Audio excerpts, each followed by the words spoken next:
इस कार्यक्रम के पुण्यार्चक हैं श्री अशोक जी सेठी, श्रीमती रेखा सेठी, निवासी सैन फ्रांसिस्को, कैलिफोर्निया, यूएसए।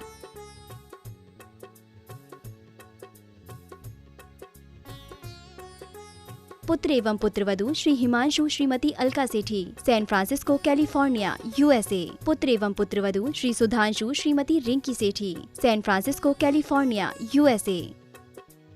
पौत्र पौत्री रिया सेठी, श्रेया सेठी, सैन फ्रांसिस्को, कैलिफोर्निया, यूएसए। आदरणीय पिताजी एवं माताजी स्वर्गीय श्री आत्मा प्रकाश जी एवं स्वर्गीय श्रीमती मानकवर जी सेठी, निवासी अजमेर की पुण्य स्मृति में। आदरणीय ससुर जी एवं सास जी स्वर्गीय श्री कल्याणमल जी गोधा एवं स्वर्गीय श्रीमती माणकबाई जी गोधा, निवासी इंदौर की पुण्य स्मृति में। साड़ू व सलेज स्वर्गीय श्री चांदुमल जी पाटनी, स्वर्गीय श्रीमती कमला देवी पाटनी, निवासी इंदौर, मध्य प्रदेश। साले साहब व सलहेज स्वर्गीय श्री राजेंद्र जी गोधा, श्रीमती सुभद्रा गोधा, निवासी इंदौर, मध्य प्रदेश। साले साहब व सलहेज श्री नरेंद्र गोधा, श्रीमती आशा गोधा, निवासी इंदौर, मध्य प्रदेश। भाई एवं भाभी श्री अजय सेठी, श्रीमती मीना सेठी, निवासी जयपुर, राजस्थान। भाई एवं भाभी श्री अरविंद सेठी, श्रीमती कुसुम सेठी, निवासी मुंबई, महाराष्ट्र। भाई एवं भाभी श्री आलोक सेठी, श्रीमती अलका सेठी, निवासी सीकर, राजस्थान। समस्त सेठी परिवार, सैन फ्रांसिस्को, कैलिफोर्निया, यूएसए।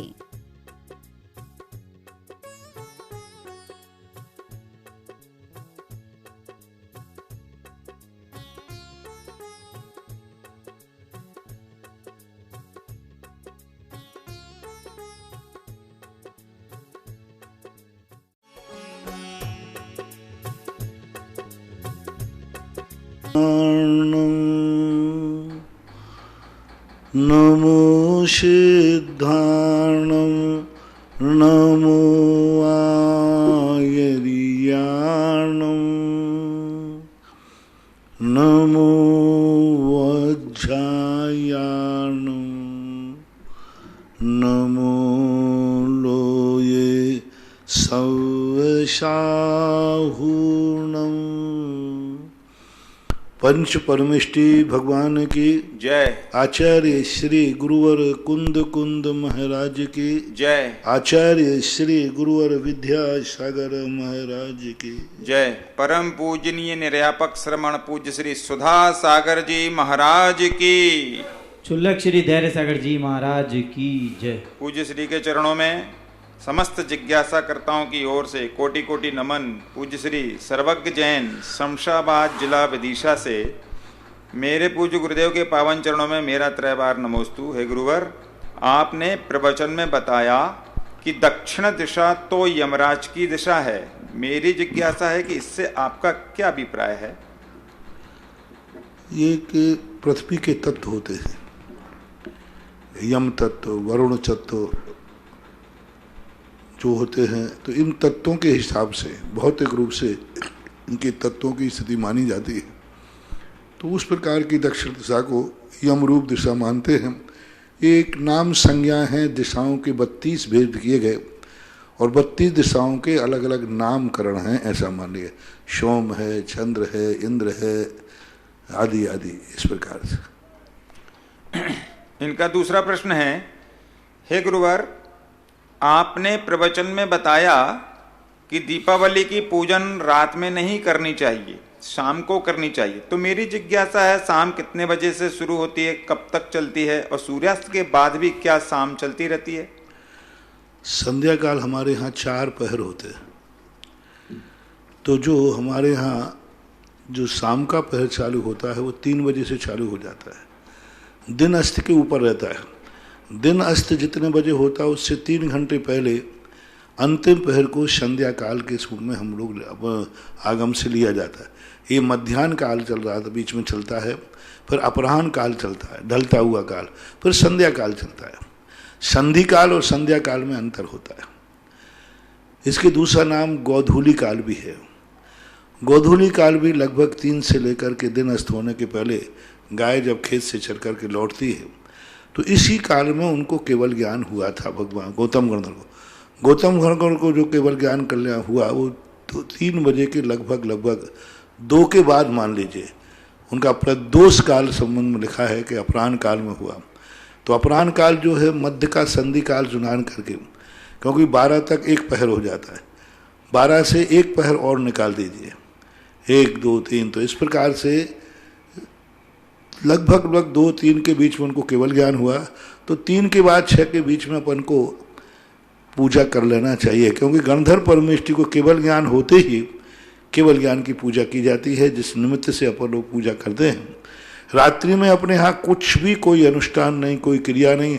आज तक किसी को रात्रि में केवल ज्ञान नहीं हुआ, किसी को भी आज तक रात्रि में, किसी को इतने शास्त्र पढ़े सब, किसी को केवल ज्ञान रात्रि में हुआ नहीं। इसलिए रात्रि में केवल ज्ञान नहीं, पूजा नहीं। सही जो शुभ सगुन है, देखो कोई भी क्रिया को समय से करने पर उसका फल अलग मिलता है। आप बिना समय के करेंगे तो कोई मतलब निकलने वाला नहीं है। अब रात में करो, रात में कोई पूजा ही नहीं है, कोई फल ही नहीं निकलना, आपका मांगलिक ही नहीं होना, शुभ ही नहीं है। जैनियों के लिए तो खास तौर से, क्योंकि कोई भी चीज़ हर समय पर रहता है। 3 से 6 बजे के बीच में जो पूजा का काल है दिवाली का, वही पूजा जैनियों के लिए मांगलिक है, शुभ है, सगुन है, और वही तुम्हारे लिए जीवन को सुखदायी है।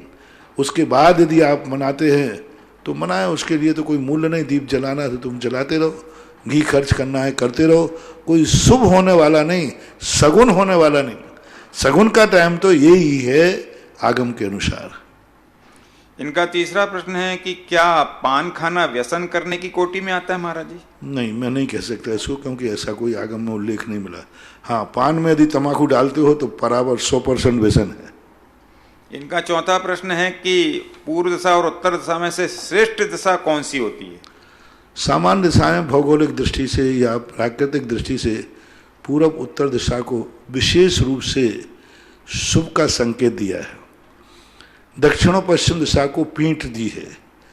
कोई भी शुभ कार्य करने के लिए सभी दर्शनकारों ने प्रायः पूर्व उत्तर को चयन किया है। भगवान भी जब दीक्षा लेते हैं तो पूर्वाभिमुख करके बैठते हैं। जब कोई भी मुनिराज दीक्षा लेते हैं तो दीक्षार्थी का मुख पूरब को होता है और दीक्षा देने वाले का मुख उत्तर को होता है। ये आगम में लिखा है कि दीक्षा लेते समय किस तरफ मुख करके बैठे, तो दीक्षार्थी पूरब मुख करके बैठता है और दीक्षा देने वाला उत्तर मुख करके बैठता है। तो ये व्यवस्थाओं, इन सब चीज़ों को यदि न्याय से अपन लगाते हैं तो पूरब उत्तर दिशा शुभ है। इनका अंतिम प्रश्न है, हे गुरुदेव, आपने प्रवचन में बताया था कि रात्रि में कभी भी कोई भी मुहूर्त नहीं होता है, तो फिर यह जो रात का चौघड़िया होता है इसका क्या अर्थ रह जाता है? इसका मतलब है रात का चौघड़िया पूरी तरह से महत्वहीन है? नहीं, आपने गलत सुन लिया। मुहूर्त होता है, अनुष्ठान नहीं होता। मुहूर्त में और अनुष्ठान में बहुत अंतर है। मुहूर्त और अनुष्ठान, मुहूर्त तो मान लो तुम्हें रात्रि की गाड़ी है, रात में जाना है तो रात के मुहूर्त हैं, क्यों नहीं है? बहुत सारे मुहूर्त हैं रात में, बहुत सारे कार्य रात में किए जाते हैं। लेकिन रात्रि के कार्य करने के लिए जो रात्रि के कार्य हैं वही रात्रि में करने के मुहूर्त हैं, अनुष्ठान के लिए नहीं है। मैंने ये नहीं कहा कि रात्रि का मुहूर्त नहीं है। रात्रि में कोई अनुष्ठान नहीं होता। धार्मिक कार्य रात्रि में नहीं होते। धार्मिक कार्यों के लिए रात्रि वर्जित है, बाकी सांसारिक कार्यों के लिए रात्रि का सर्वथा निषेध नहीं है। श्रीमती माया जैन, बंगाल, जिला दमोह, मध्य प्रदेश, बनगांव के पास है ये। नमोस्तु महाराज जी, मेरा प्रश्न है कि मैंने पुष्पदंत चालीसा में पढ़ा था कि पुष्पदंत भगवान को अलका में उल्का को देखा, फिर वैराग्य का कारण लेखा। इसका क्या तात्पर्य है? अलका में उल्का को देखा, फिर वैराग्य का कारण लेखा। आकाश में ऊंचाई नगरी, बहुत ऊंचाई के ऊपर एक उल्कापात देखा। उल्कापात जो तारे टूटते ना अपन को दिखते हैं, उस उल्कापात को देख करके उनको वैराग्य हुआ। श्रीमती माधुरी जैन, बनगांव जिला दमोह, मध्य प्रदेश से, महाराज जी को नमोस्तु। महाराज जी, आपने एक बार प्रवचन में कहा था कि हमें मंदिर का कार्य स्वयं करना चाहिए, मालियों से नहीं कराना चाहिए। हम घर में 24 घंटे कार्य करते हैं तो मंदिर में 1 घंटे कार्य नहीं कर सकते? हम अपने मंदिर के लोगों से कहते हैं कि हम सब आपस में मिलकर मंदिर का कार्य कर लेंगे, तो सब लोग बोलते हैं कि हम नहीं कर पाएंगे, हम नहीं कर सकते, हमसे नहीं होगा। अगर मंदिर में पूजा पाठ कर सकते हैं तो मंदिर का कार्य क्यों नहीं कर सकते? मेरी जिज्ञासा का समाधान कीजिए। देखो, मैं इस पे बोल चुका। जो मंदिर का कार्य नहीं कर सकते उनको ऐसे कर्म का बंध होगा एक दिन कि वे स्वयं के कार्य नहीं, दूसरों के कार्य करेंगे तब उनको रोटी मिलेगी। ठीक है, मंदिर का कार्य करने का मौका नहीं मिला, लेकिन मैं नहीं कर सकता, ऐसा कभी नहीं बोलना। ठीक है, मंदिर का कार्य हो गया, अब तुम क्या करोगे, लेकिन कभी नहीं बोलना जो ये कहना मैं भगवान के अभिषेक का पानी नहीं भर सकता हूं। ठीक है, किसी ने भर दिया तो तुम मत भरो, लेकिन मन में ये भाव मत लाओ कि मैं अभिषेक का पानी नहीं भर सकता। जो अभिषेक का पानी नहीं भर सकता ऐसा बोल रहा है, एक दिन उसी समय उसको ऐसा कर्म का बंध हो जाता है कि अब तू जब होटलों में पानी भर लेगा दूसरों के, तब तू 2 रोटी खा पाएगा। दूसरों के यहां नौकरी करेगा, पानी भरेगा, तब रोटी मिलेगी, क्योंकि तूने एक बार भगवान के अभिषेक के लिए कहा था मैं नहीं भर सकता भगवान का अभिषेक। ऐसा उपेक्षा भाव मत करना। मैं नहीं दे सकता भगवान के पूजन की थाली, पूजन की थाली मैं नहीं लगा सकता, पूजा होवे तो होवे, ऐसा परिणाम मत करना। अन्यथा एक दिन तुम्हें ऐसा आएगा कैटर्स बनना पड़ेगा, दूसरों को भोजन कराने के बाद तुम्हें भोजन मिलेगा। ये मत सोचना कि मैं मंदिर में झाड़ू मैं नहीं लगा सकता। कर्म तुम्हें एक दिन सड़क पर झाड़ू लगवा देगा तब रोटी देगा। धर्म की क्रियाओं को आप निषेध नहीं करना, करने को नहीं मिले कोई बात नहीं, हो गया कोई बात नहीं, लेकिन मैं नहीं कर सकता ये शब्द कभी धर्म कार्य के लिए नहीं बोलना चाहिए। अनुकृति जैन ग्वालियर से, नमोस्तु महाराज जी। महाराज जी, मैंने और मेरे भाई ने मिलकर सहस्त्रकूट जिनालय में मूर्ति स्थापित करवाई। मेरे तीव्र भाव थे, इसलिए भाई को भी साथ में जोड़ लिया, जिससे वह भी धर्म में आगे बढ़े। तो क्या इसमें कोई दोष है? कोई दोष नहीं। नमोस्तु महाराज जी। अंचल जैन, मैसो, कर्नाटक। महाराज जी, हरि के त्याग में नारियल का समावेश होता है या नहीं? नारियल पानी का नहीं, नारियल का नहीं। नारियल जो ऊपर का जो हरा है वो अपन खाते नहीं, लेकिन नारियल की गिरी और नारियल का पानी हरी में कदापि नहीं आता। जैसे दूध है, दूध जो है खून में मांस में नहीं आता, अचित्त है दूध, क्योंकि वो बूंद बूंद करके खट्टा अलग से हुआ है। ऐसा दुनिया में कोई फल नहीं जिसका रस अलग से खट्टा होता हो और फिर वो रस जमता है, गिरी बन जाता है। इसलिए गिरी, नारियल का पानी हरि के अंतर्गत नहीं आता है। खुशी जैन, बनगांव जिला। नमोस्तु महाराज जी। मेरा प्रश्न है, रंगोली में जीव जंतु पशु पक्षी की आकृति का चित्र बना सकते हैं या नहीं, तथा हमें किसी भी जीव जंतु या इंसान के चित्र वाले वस्त्र पहनना चाहिए कि नहीं? उस संबंध में ऐसा कुछ नहीं है, कोई विशेष बात नहीं है। तो अपने शौक का है, चित्र वगैरह बनाए जाते हैं, मंदिरों में भी बनते हैं चित्र, मयूर के, नृत्य के, हाथी के, घोड़े के, इसका कोई नहीं। एक सगुन के रूप में मानते हैं, शादी विवाह होता है दीवारों पे हाथी के चित्र बनाते हैं, ऐसा निषेध नहीं है। अनिल जैन, गोरखपुर। पूज्य गुरुदेव के चरणों में सत नमन।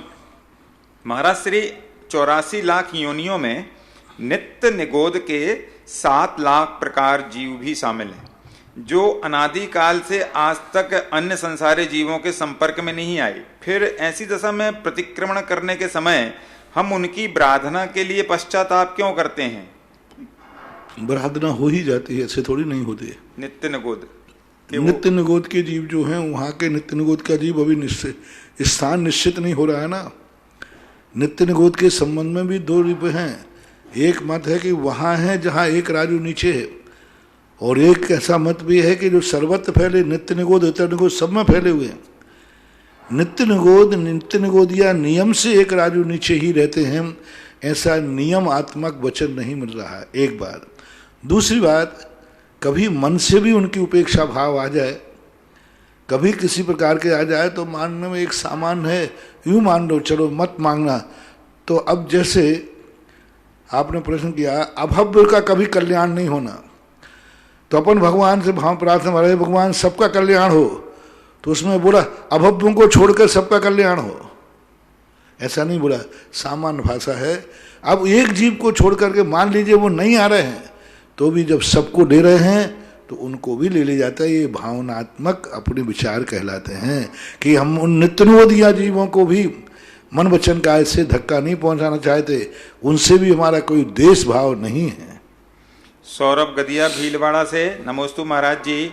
मेरी जिज्ञासा यह है कि 15 नवंबर को अमावस न मानते हुए, महावीर भगवान का कल्याणक मानते हुए, सांसारिक घर आदि के नींव का मुहूर्त कर सकते हैं क्या? नहीं, देखो अभी इस संबंध में पहली बार मैं बोलता नहीं हूँ, लेकिन फिर भी दिवाली अलग चीज़ है और कार्तिक का महीना तो वैसे ही नींव के लिए ठीक नहीं है, इसलिए कार्तिक को टाल दें। अष्टानका के बाद मत्सर आता है, वो एक आप लोगों की शुभ है, फिर भी आप प्रतिष्ठाचार्य आदियों से बात करना। श्रुतागम जैन मध्य प्रदेश। नमोस्तु गुरुदेव।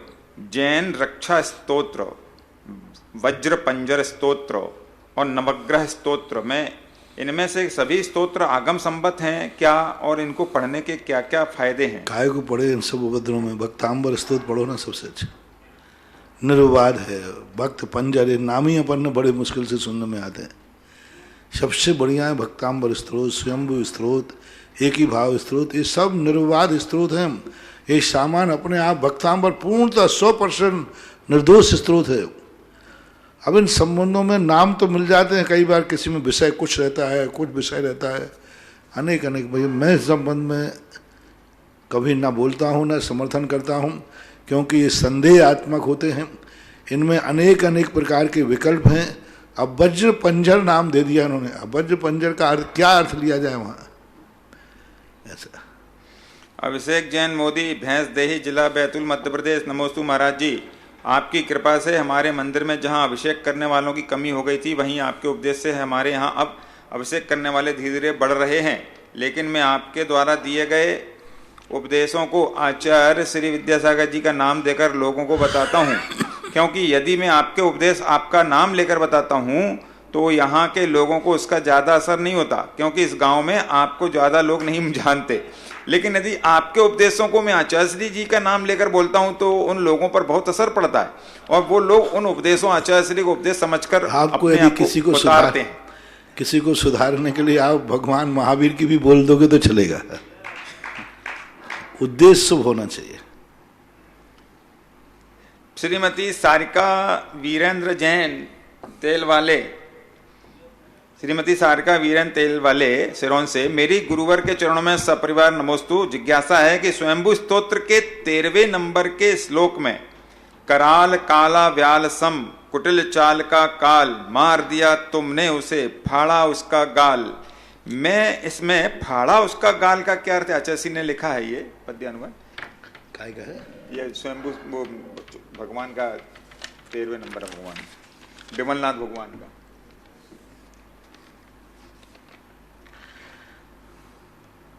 कराल काला ब्यालसम कुटिल चाल का काल, मार दिया तुमने उसे फाड़ा उसका गाल। यानी जो काल था जो भक्षण करता था, जिससे ये जो काल है, जो मृत्यु है, एक कल्पना की गई है कि जैसे विकराल काल होता ना शेर, अब शेर अपने जबड़े से फाड़ता है, उसका जबड़ा ही फाड़ दिया, अब क्या करेगा? यानी आपको मृत्यु को भी फाड़ दिया, आपने काल को भी नाश कर दिया, अब वो काल आपका कुछ भी बिगाड़ नहीं सकता, ऐसे उपमा रूप में दिया गया। जया देवी जैन खांदू कॉलोनी से, मेरे आराध्य के चरणों में त्रैवार नमोस्तु। जिज्ञासा है कि हमारे यहाँ परंपरा है कि जैसे किसी व्यक्ति की मृत्यु हो जाती है और उसको उठाने के दिन सारे पुरुष इकट्ठे होकर उसके घर के पुरुषों को मंदिर जी ले जाते हैं, और उसमें एक और परंपरा चलती है कि जो मृतक व्यक्ति है उसके घर से घी ले जाकर के दीपक के लिए वहां जलाते हैं।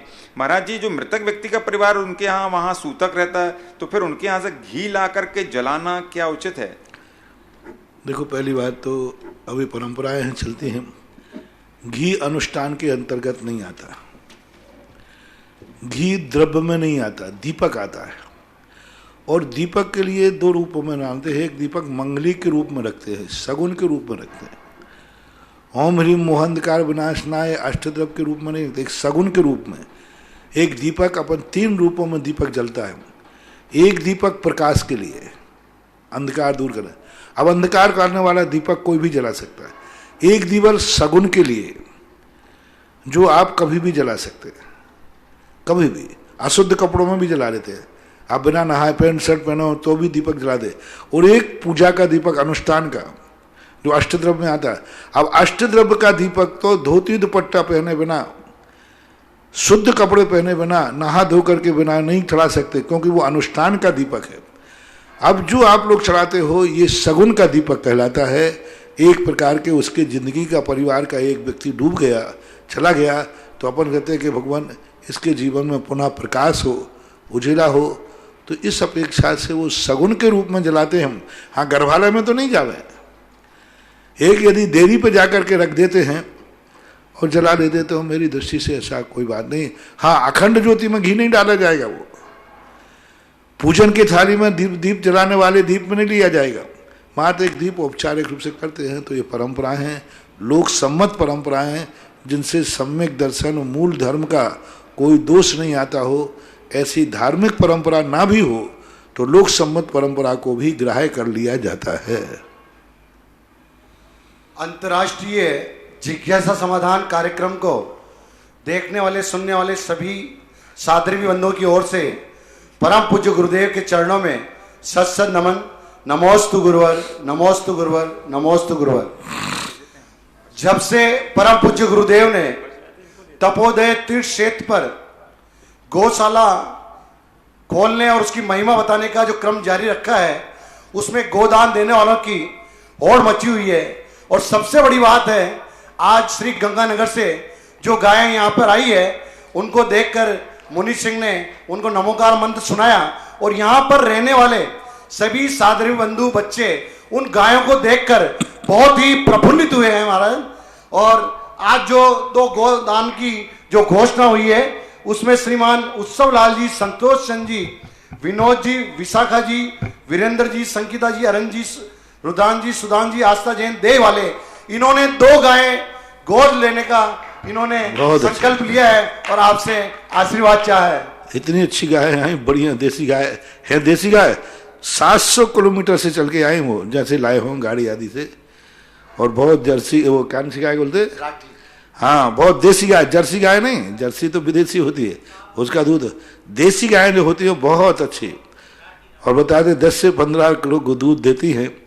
ऐसी गाय आए हैं बहुत अच्छे, बहुत देख कर के लगा बहुत सीधी सरल गाय हैं बहुत। एक श्यामा, एक कपला, नाम तो उनके हमने पहले ही दे दिए थे, शारदा और दिव्या। और अब इन 2 के नाम और हमने सबके नाम लिखा दिए।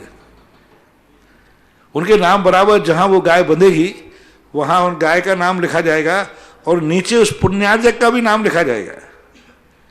जहां अभी गाय का स्थान बन रहा है उस स्थान पर एक वो लगेगा, वहां लिखा जाएगा यह फलानी गाय है और इसके पुण्यार्जक फलाना सृष्टि है। ऐसा वृक्षारोपण में भी एक घोषणा हुई 5100 रुपए की ललितपुर से गुप्तदान। प्रथम जिज्ञासा के लिए मैं सबसे पहले पाटन सतना श्राविका किरण जैन पूछती है, नमोस्तु गुरुवर। जिन मुनिराज के आहरक पुतला निकलता है उसके शायिक सम्यक दर्शन नहीं है और वह आहरक पुतला केवली व शुद्ध केवली के पद मूल से है, क्या उन मुनिराज को उसके निमित्त से अधिक सम्यक दर्शन ज्ञान प्राप्त हो सकता है क्या? छायक संबंध नहीं हो सकता। छायक सम्यक दर्शन आहारक पुतला से नहीं होता, वह क्रिया शरीर से नहीं होता। मूल शरीर में जो औदारिक शरीर जो है, औदारिक शरीर वाला ही छायक सम्यक दर्शन प्राप्त कर सकता है, आहारक शरीर वाला कदापि नहीं कर सकता। जिज्ञासा के अगले क्रम में हरीश चंद्र जैन जयपुर से पूछते हैं, नमोस्तु गुरुवर। आचार्य श्री शांति सागर जी महाराज ने सन 1924 में आचार्य पद ग्रहण कर लिया था, फिर चक्रवर्ती पद कब और कहां से किस वर्ष में लिया था, एवं मुनि श्री वर्धमान सागर जी के अनुसार आचार्य शांति सागर जी मुनि ने दीक्षा किससे ली थी? अब देखो, इस संबंध में चक्रवर्ती पद उनका कब मिला मुझे तारीख ध्यान नहीं है। वे तो चक्रवर्ती के महाचक्रवर्ती थे, 4 चक्रवर्ती, उनके तो सारी उपाधियां फीकी पड़ जाती हैं। पूज्यवर शांति सागर महाराज का आचार्य तो बहुत बहुत बहुत आचार्य थे, उनकी महिमा कहाँ तक गाएं। और रही बात उनको दीक्षा का संबंध में, तो दीक्षा के संबंध में उनके कई प्रकार के विकल्प मिलते हैं।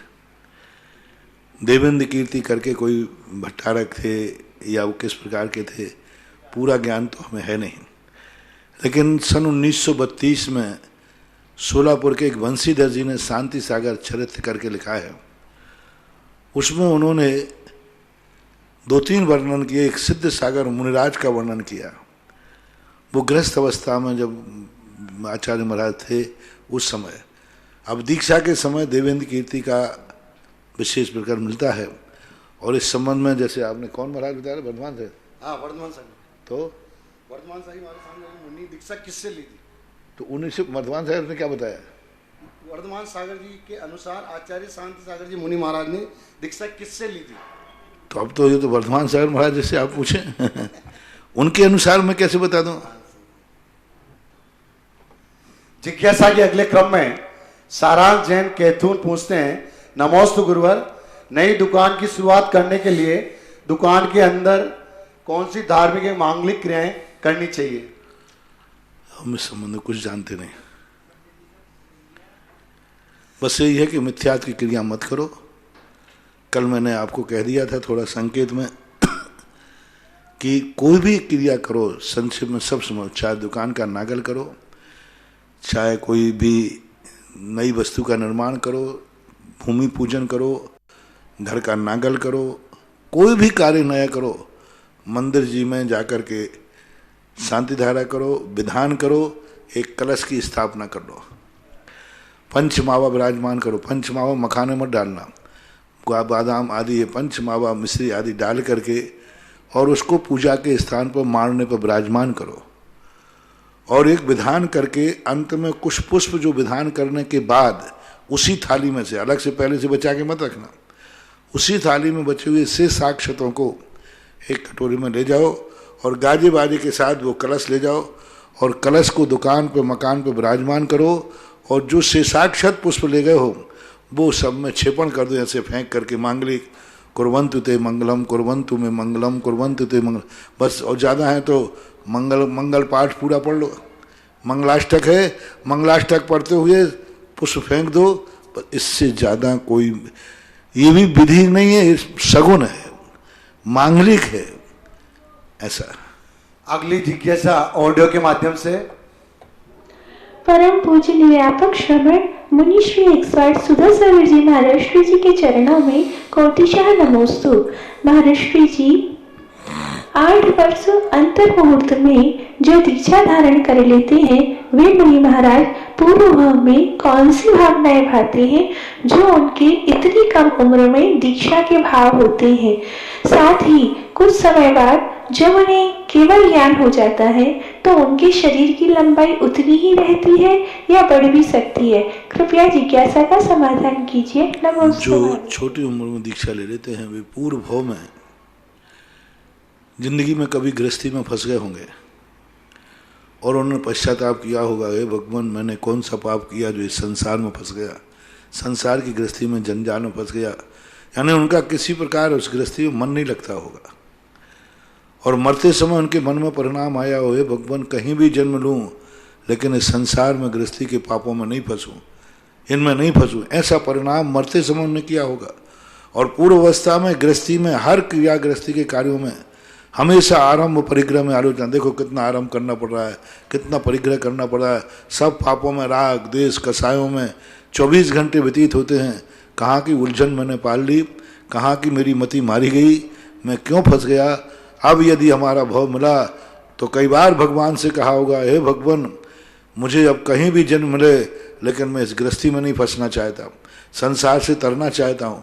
ऐसी पवित्र भावना पूर्व भाव में जो की होगी उसका परिणाम है। कर्म ने कहा कि मैं तुम्हें ऐसे स्थान पर भेजूंगा कि गृहस्थी में फंसने के पहले ही तुम्हारे मुनि बनने के भाव आ जाएंगे।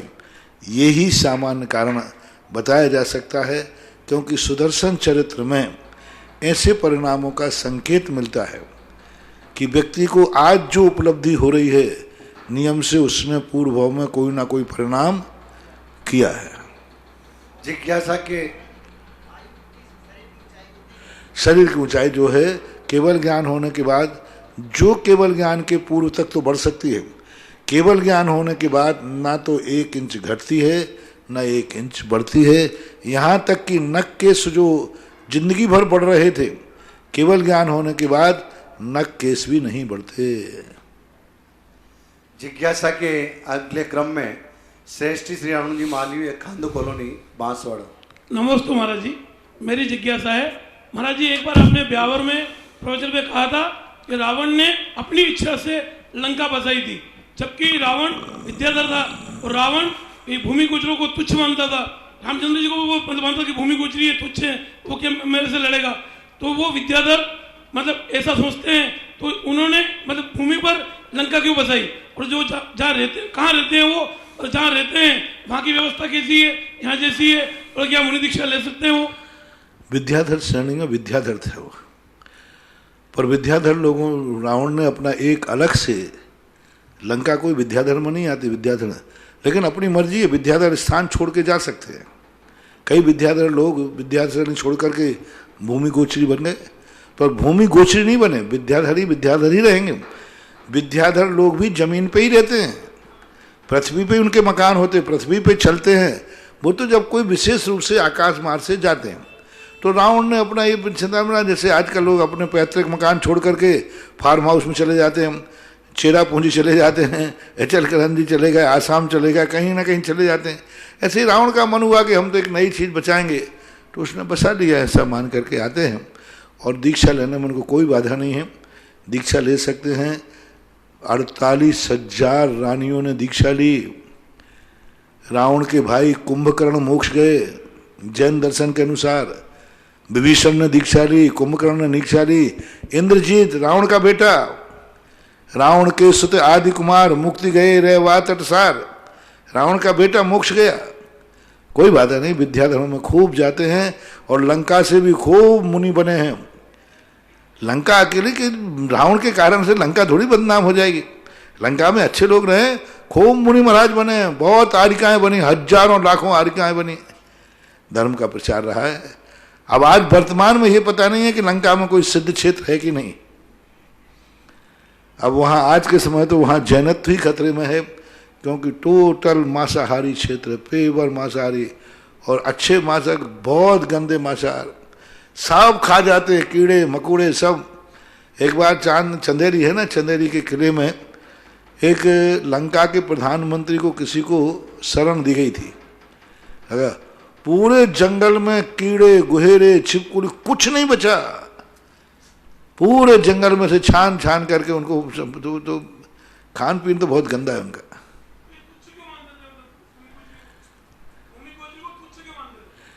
भूमि गोचरी शब्द का अर्थ है कभी भूमि पे ही चलते हैं, भूमि पे रहते, वो आकाश में चलते। विद्याधर ने वो तो उसका अहंकार था। अरे अहंकार में तो कोई व्यक्ति है, मैं तुझे कीड़ा मानता हूं मसल दूंगा, है अहंकारी व्यक्ति बोलता है ना किसी को भी, अरे वो तो कीड़ा है मैं यूं मसल दूंगा। तो एक कसाय थी, कसाय भाव था वो। अगले क्रम में अक्षत जैन महुआ। नमोस्तु महाराज जी।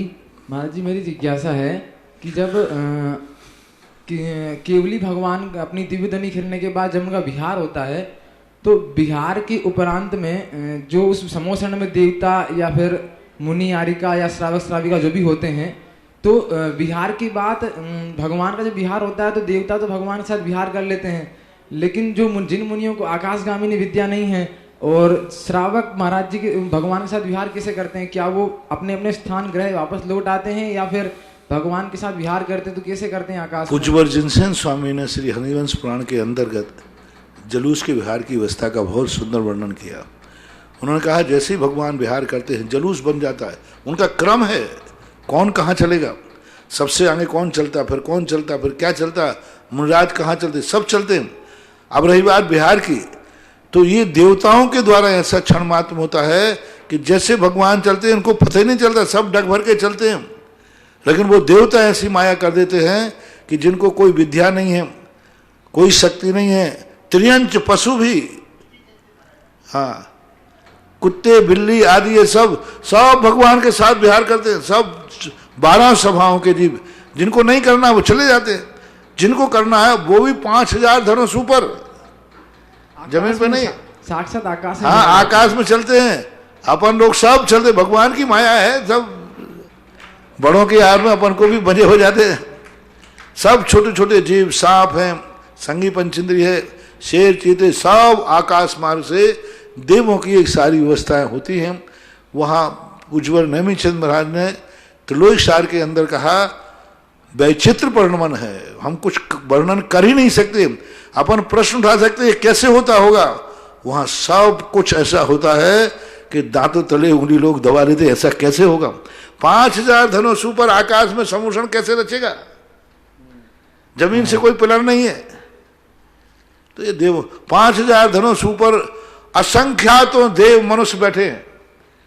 5000 धनुष ऊपर पहले चढ़ना है, पहले तो बताओ 5000 धनुष पूरे, अब वो सांप कुत्ते बिल्ली कैसे चढ़े और बूढ़े लोग भी कैसे चढ़े। 5000 धनुष कितना हो गया, 5000 धनुष का अर्थ हो गया एक धनुष 4 हाथ का होता है ऊपर आकाश। 5000 भगवान कभी नीचे नहीं आते। 5000 धनुष जिस एक बार केवल ज्ञान के बाद पहुंच गए 5000 से नीचे कभी नहीं उतरते, ऊपर नहीं जाते, उनका लेवल फिक्स रहता है। तो अब एक धनुष 4 हाथ का हो गया, तो 5000 धनुष कितने हो गए, 20,000 हाथ। 20,000 हाथ और 20,000 का डेवड़ा कर दो, 30,000 फीट ऊंचे भगवान बैठे। 30,000 फीट, 30 फुट मत लेना, 30,000 फीट, यानी एक में 10 मंजिल का एक फीट का एक मान रहे हम, तो 30,000 में 10 का भाग दिया तो कितना हो गया, 3,000 मंजिल ऊपर भगवान बैठे हुए हैं। अब अपन चढ़ के दिखाओ 3,000 मंजिल इतने में, और सीढ़ियां कितनी, 5,000 सीढ़ियां हैं। 20,000 सीढ़ियां, एक हाथ की एक सीढ़ी है, एक हाथ की, ये 9 इंची वाली सीढ़ी नहीं है चोरी, सीधा एक हाथ की सीढ़ी है। और एक हाथ की सीढ़ी क्षण मात्र में व्यक्ति 20,000 सीढ़ियां चढ़ जाता है। अब कैसे चढ़ते हैं, क्या चढ़ते हैं, बस विचित्र है। महाराज जी एक और चीज समझ में नहीं आई थी कि इंद्र भगवान के चरणों के नीचे 15 गुणित 15 225 कमलों की रचना करता है, तो 225 ही क्यों है और 15 गुणित 15 क्या है? 15 दिशाएं कहलाती हैं, दिशाओं का एंगल बनता है।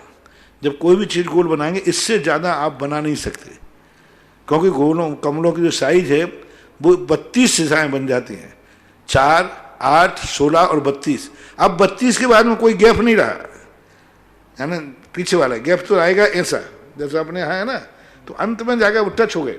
अब इससे ज्यादा दिशाएं बना ही नहीं सकते, बनाएंगे तो कमल सेट नहीं होंगे।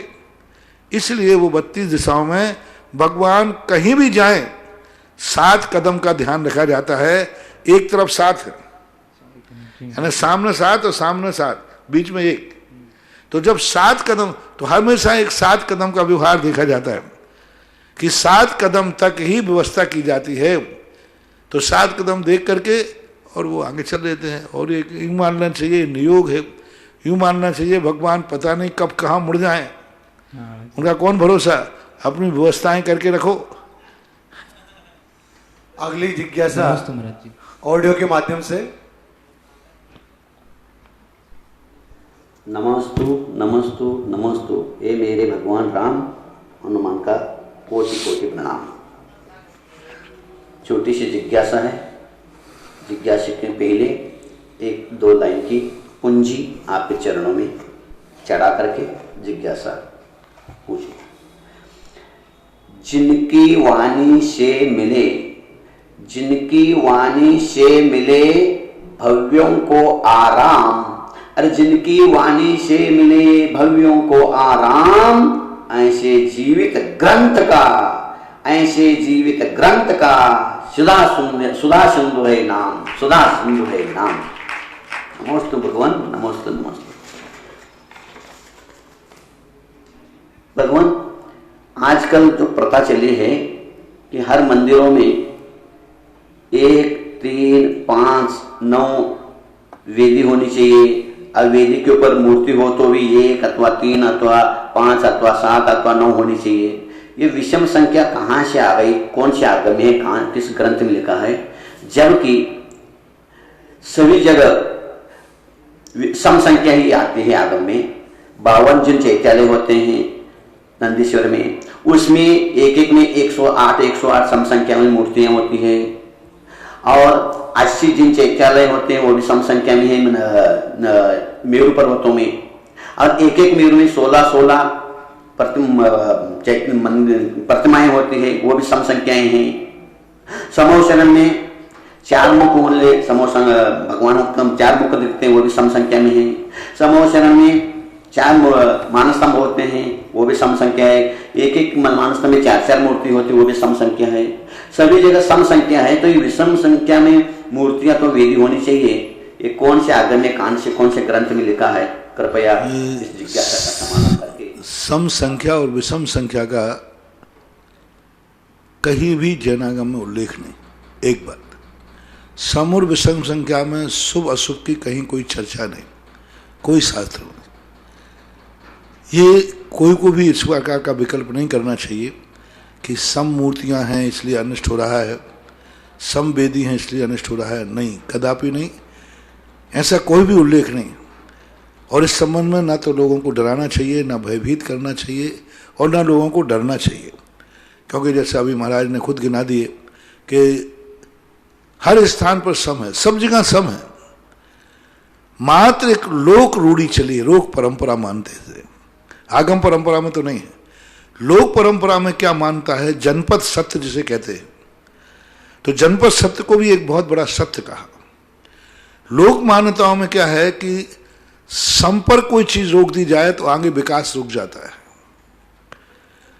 आगे फिर विकास नहीं होता है। इसलिए एक ऊपर रख दीजिए। जैसे कोई को 100 रुपया देते हैं तो वो कहता है नहीं साहब 1 रुपया और दो, 1 रुपया और दो। जिसका क्या होता है, वो सगुन मानते हैं कि 0 के ऊपर यदि विषम होता है तो उसको सम करने के लिए हम खुद प्रयास करेंगे। यानी 1 को खाली रखो, 101 हो गया, तो अब 101 में 1 खाली हो गया बराबर का, तो अब वो पुरुषार्थ करेगा, कर्म करेगा, लोक मानता होगी, वो दूसरा हो गया, दूसरे पे नहीं, फिर 2 कमाओ जिससे आगे। तो लोक मान्यताएं जो हैं उनमें विषम संख्या को आगे बढ़ने का प्रतीक माना है कि जिससे हमारा विकास आगे होता रहे, हम जागते रहें कि अभी हमें कुछ और करना है। और बराबर संख्या आने का अर्थ हो गया 0 पर रुक गया, बराबर पर रुक गया, आने बराबर पर रुक गया। तो ऐसी लोक मान्यताओं के अनुसार ही ये परंपरा चली है, और आज भी लोक में ये मान्यता है। लोक व्यवहार में ये लोग मानते हैं कि सम को ठीक नहीं मानते, विषम को मानते हैं। तो इसका दूसरा, वास्तु के अंदर जब सीढ़ियों का निर्माण की बात आई तो उन्होंने एक विषम संख्या का उल्लेख किया कि ऐसी विषम संख्या जिसमें 3 का भाग देने पर भी विषम शेष रहे, तो उसके लिए विषम संख्याओं में सीढ़ियों को बनाने की परंपरा मानी। लेकिन आगम, जैन आगम के अंदर कोई सम, ज्योतिष शास्त्रों में भी सम और विषम संख्या के संबंध में कोई चर्चा नहीं है। इसके लिए कोई ज्यादा मान्यता नहीं देना चाहिए। जिज्ञासा के अगले क्रम में अतिशय जैन मांगलोर से पूछ रहे हैं महाराज। लेकिन कोई विषम करता है तो उसको भी अपन को निषेध नहीं करना। सम है तो डरना नहीं, विषम है तो डरना नहीं, ठीक है, दोनों चलते हैं। अगले क्रम में अतिशय जैन मांगलोर से पूछ रहे हैं, नमोस्तु महाराज जी, क्या सभी जीव राशि समुद्रघात करते हैं? क्या वीरसेन महाराज तो ऐसा मानते हैं? आप अपने विचार से बताएं। कौन सा समुद्रघात? क्या सभी जीव राशि समुद्रघात करते हैं? समुद्र, कौन सा समुद्रघात? सभी जीव राशि, सभी जीव कौन सा समुद्रघात? क्योंकि समुद्रघात बहुत होते हैं। कौन सा समुद्रघात आप पूछ रहे हैं? अब हम कहें कि कसाय और वेदना समुद्रघात सभी जीव करते हैं, ऐसा कोई संसार में जीव नहीं है।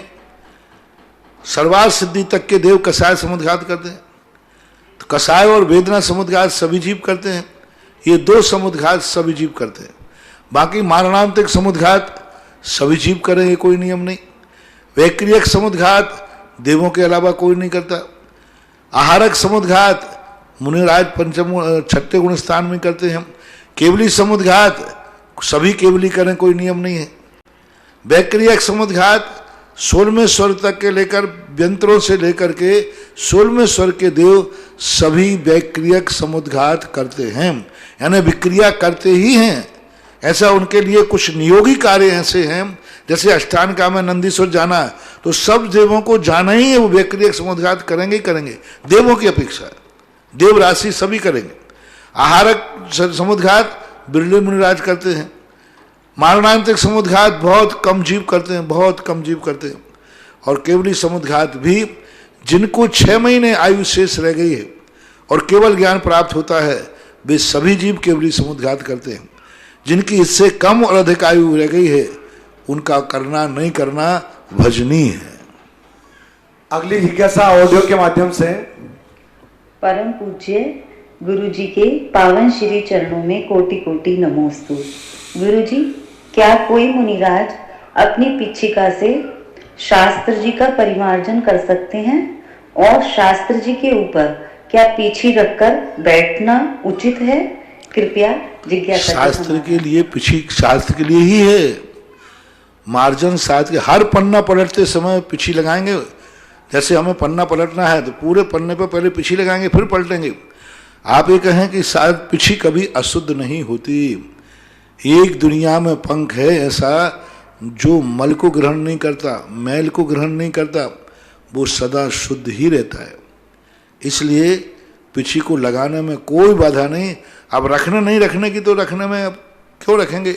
हाँ, पन्ना उड़ रहा हो उससे दबा लिया जाए वो बात अलग है, बाकी पीछी रखने का कोई औचित नहीं।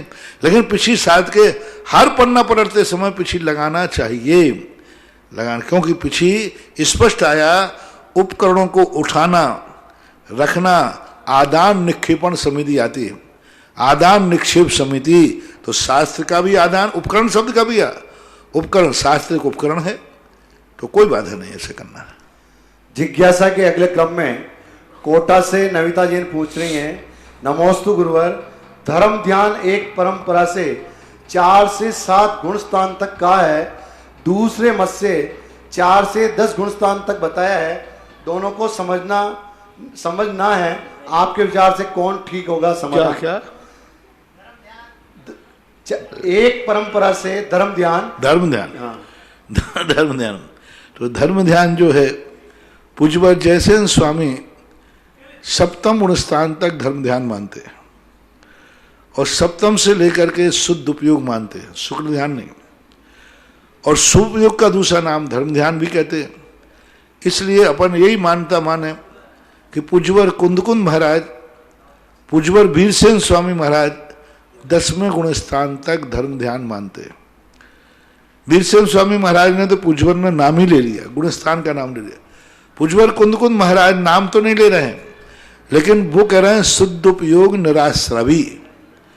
शुद्ध उपयोग आश्रव से रहित होता है, और आश्रव का अर्थ है सांप्रदायिक आश्रव। इरियापद को आश्रव को कोई विशेष आश्रव नहीं मानते, सांप्रदायिक आश्रव होता है तो 10वें गुण स्थान तक होता है।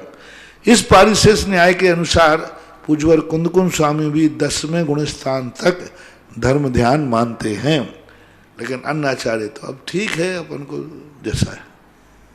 चांदखेड़ी अतिथि क्षेत्र पर असीमकालीन भक्तामृत विधान के लिए घोषणा आई है। श्री निखिल जैन, रिद्धिमा जैन वैवाहिक वर्षगांठ पर निर्मल नीता अजमेरा, नव्या अजमेरा सहपरिवार कारवर नवी मुंबई, आपने 51,000 रुपये की राशि से असीमकालीन भक्तामृत विधान चांदखेड़ी के लिए घोषणा की है। आपके दान की बहुत बहुत अनुमोदना। जिज्ञासा के अगले क्रम में श्रीमती सोनाली जी जैन, खांदो कॉलोनी बांसवाड़ा। मेरे आराध्य गुरुदेव के चरणों में बारंबार नमोस्तु नमोस्तु नमोस्तु। हे गुरुवर, आपने एक बार प्रवचन में कहा था कि बच्चों के लिए कोई अलग कमरा नहीं होना चाहिए, उनको माता पिता से अलग नहीं सुलाना चाहिए। तो ये बात 8 साल से छोटे बच्चों के लिए लागू होती है या बड़ों के लिए? अगर नहीं तो अगर बड़े बच्चे लड़ाई करते हैं अलग सोने के लिए तो उनके लिए क्या करना चाहिए? 8 साल के पहले तक नियामक ही है, नियम से करना चाहिए। 8 वर्ष के बाद फिर अपनी व्यवस्थाएं जैसी होती हैं वैसी करना चाहिए। 8 वर्ष तक बच्चा क्योंकि अपनी स्वयं की एनर्जी नहीं लेता, माँ बाप से एनर्जी लेता, माँ बाप से संस्कार लेता है। जितनी निकटता उसको माँ बाप की मिलेगी उतने ही वो माँ बाप के प्रति वफादार होगा, संस्कारवान होगा, और कुल की परंपरा को वो संभालने का प्रयास करेगा।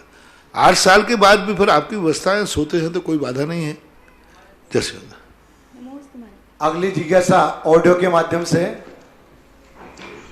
ललितपुर से शीलचंद जैन अनोरा परिवार का मेरे गुरुवार आगम के अनुसार समाधान करने वाले निरापक मुनि पंडित श्री सुदासा महाराज को त्रिवार नमोस्तुते।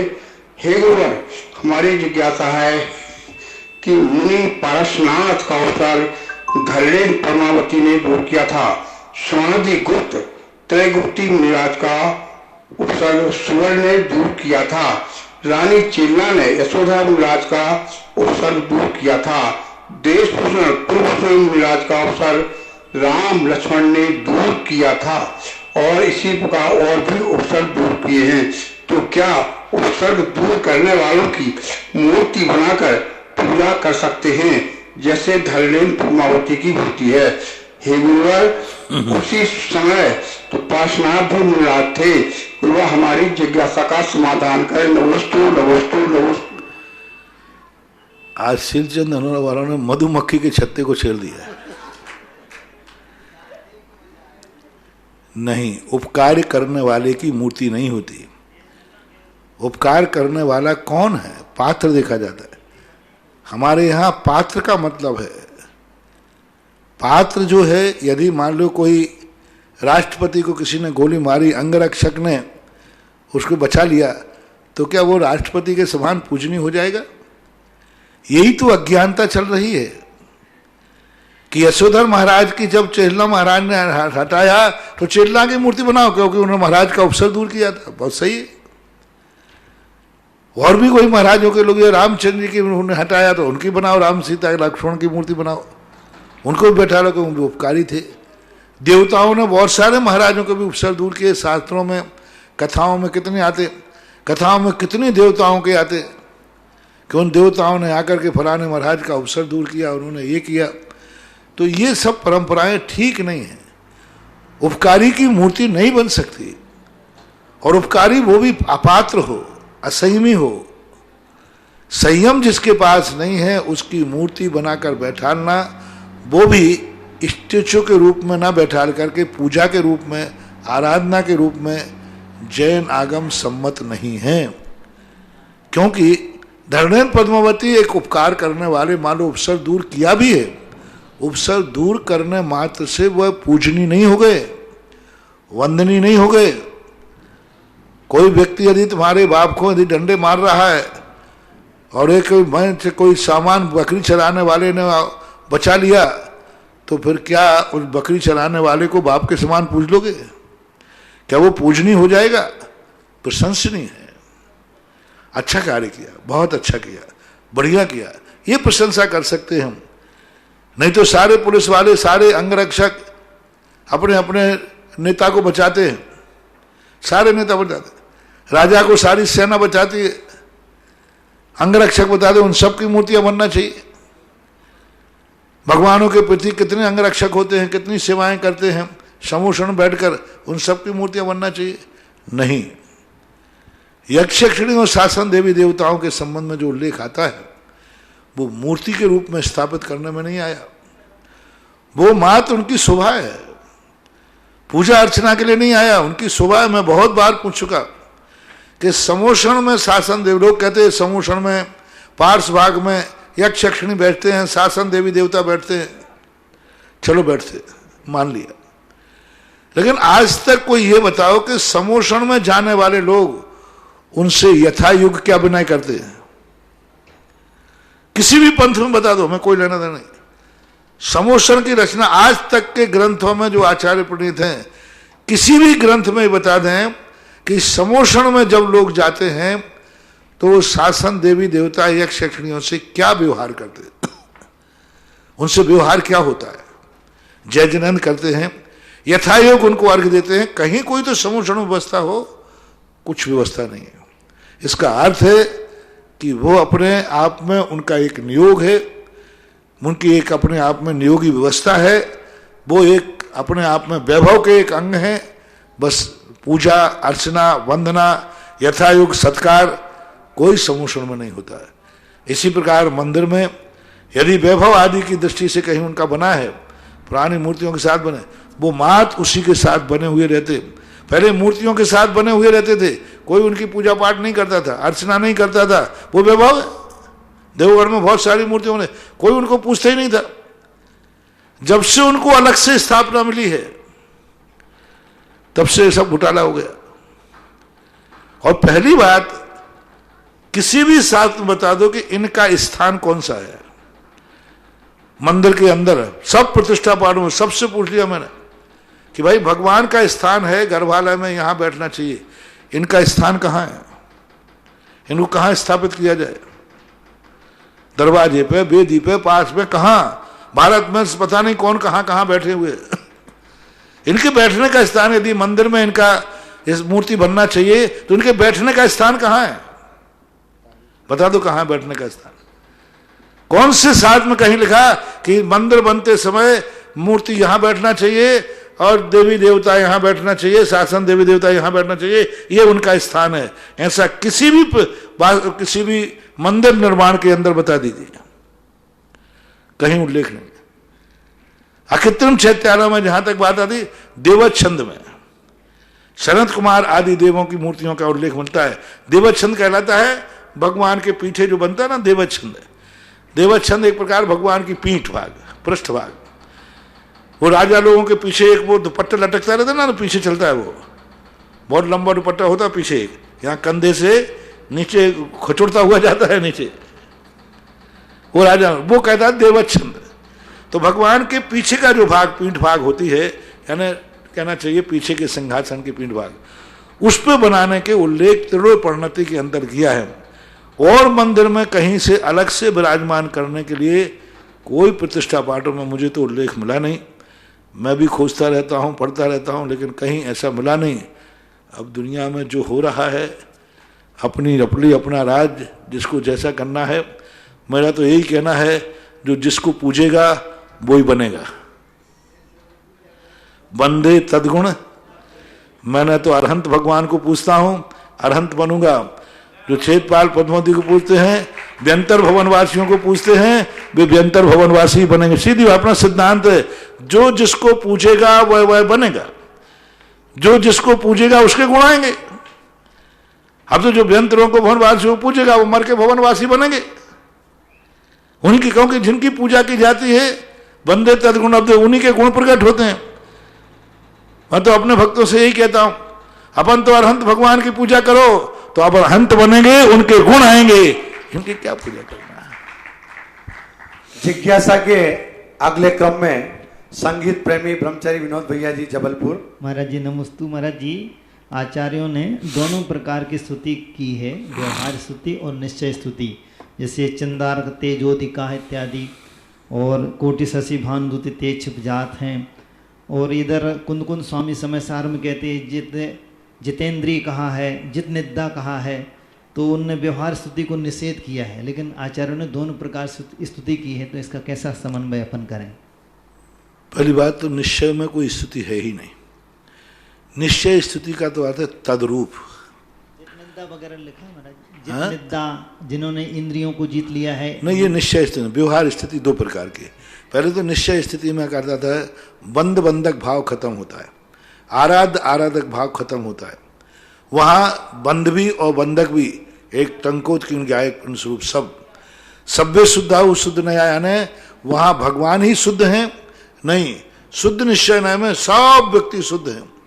उसमें आराध्य आराधक भाव, बंद बंधक भाव नहीं बनता, पूज्य पूजक भाव नहीं बनता। व्यवहार के दो रूप होते हैं, जैसे हमने एक दिन कहा था गुणों की पूजा, और जो गुणों से स्पर्श थे उसकी पूजा। आज ही तो कहा था चरणों की पूजा, और चरणों ने जिस स्थान को छुआ है उसकी पूजा। तो ये जो दोनों प्रकार की पूजाएं मिलती हैं कि जो भगवान को गुण हैं उनकी तो पूजा करो, लेकिन गुणों को जो शरीर धारण किए हुए है वो शरीर भी वंदनीय है, वह शरीर भी पूजनीय है, क्योंकि वो दोनों एक दूसरे के पूरक हैं। गुणों को कौन संभाले हुए है? शरीर। तो शरीर भी पूजनीय है, वंदनीय है, वो भी स्तुति के योग्य है, क्योंकि इनमें कारण कार्य की विवक्षा है, आधार आधे की विवक्षा है।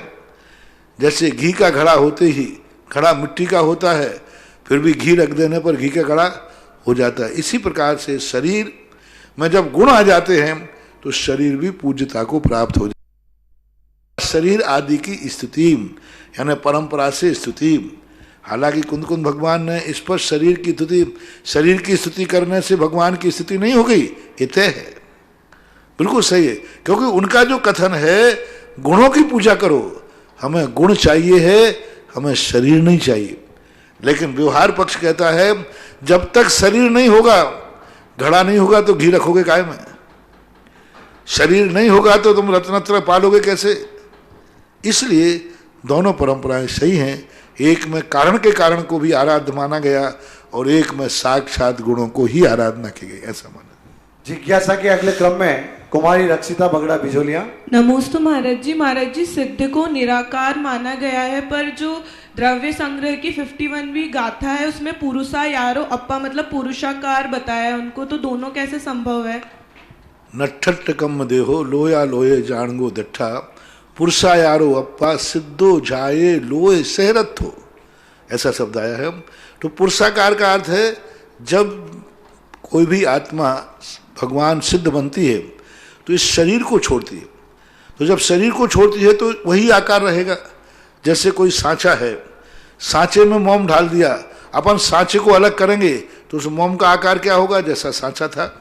तो पुरुष नहीं कहा उनको, पुरुषा यारो, पुरुष का जो शरीर का आकार है उस आत्मा का शेप है, निराकार है लेकिन पुरुषाकार है। निराकार इसलिए है कि हमारी आंखों से देखने में नहीं आ रहा है, छद्मस्त व्यक्ति देखने में नहीं आ रहा है, और आकार ऐसा है कि अरूपी द्रव्यों के भी आकार होते हैं, इसे व्यंजन पर्याय कहते हैं। तो वो एक प्रकार का अंतिम शरीर के प्रमाण उनका आकार होता है, ऐसा। नमोस्तु महाराज। जिज्ञासा समाधान कार्यक्रम यहीं पर विराम होता है। इस कार्यक्रम के पुण्यार्चक थे श्री अशोक जी सेठी, श्रीमती रेखा सेठी, निवासी सैन फ्रांसिस्को, कैलिफोर्निया, यूएसए।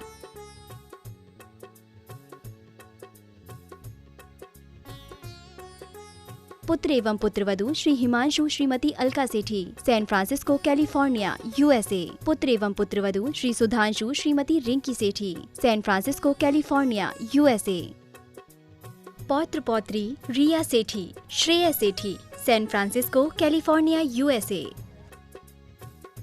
आदरणीय पिताजी एवं माताजी स्वर्गीय श्री आत्मा प्रकाश जी एवं स्वर्गीय श्रीमती मानकवर जी सेठी, निवासी अजमेर की पुण्य स्मृति में। आदरणीय ससुर जी एवं सास जी स्वर्गीय श्री कल्याणमल जी गोधा एवं स्वर्गीय श्रीमती माणकबाई जी गोधा, निवासी इंदौर की पुण्य स्मृति में। साड़ू व सलेज स्वर्गीय श्री चांदुमल जी पाटनी, स्वर्गीय श्रीमती कमला देवी पाटनी, निवासी इंदौर, मध्य प्रदेश। साले साहब व सलहेज स्वर्गीय श्री राजेंद्र जी गोधा, श्रीमती सुभद्रा गोधा, निवासी इंदौर, मध्य प्रदेश। साले साहब व सलहेज श्री नरेंद्र गोधा, श्रीमती आशा गोधा, निवासी इंदौर, मध्य प्रदेश। भाई एवं भाभी श्री अजय सेठी, श्रीमती मीना सेठी, निवासी जयपुर, राजस्थान। भाई एवं भाभी श्री अरविंद सेठी, श्रीमती कुसुम सेठी, निवासी मुंबई, महाराष्ट्र। भाई एवं भाभी श्री आलोक सेठी, श्रीमती अलका सेठी, निवासी सीकर, राजस्थान। समस्त सेठी परिवार, सैन फ्रांसिस्को, कैलिफोर्निया, यूएसए।